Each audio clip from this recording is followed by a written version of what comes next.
Je disais ici dans une vidéo que je ne pense pas qu'il y aura une candidature unique de l'opposition. Il y en a qui ont dit que non, attends, ça en court, tout ça, tout ça. Vous voyez déjà. J'espère que vous commencez à lire. C'est vrai que les alliances ne sont pas finies et même la veille, tout peut naître. Mais quand vous voyez un peu, quand vous faites la lecture politique, vous voyez des gens prêts à coaliser.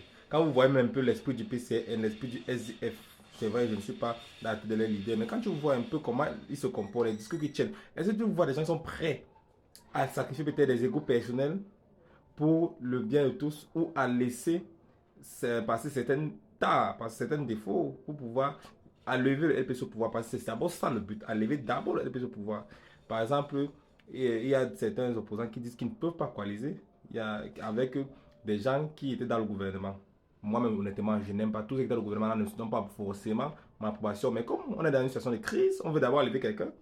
Je pourrais voter une de ces personnes si elle est la plus en vogue, si la personne est portée par le peuple, bien qu'elle aussi ait contribué aux mauvais résultats du régime. Mais pour besoin de changement, on prend d'abord, ensuite on va faire la démocratie, comme le disait Pierre Bilouni, mais que c'est après, pour le bien qu'on fera la démocratie. Après, pour l'instant, on arrive d'abord. Après, on va voir qui est bon, qui est pas bon, qu'est-ce qu'il a fait, qu'est-ce qu'il n'a pas fait.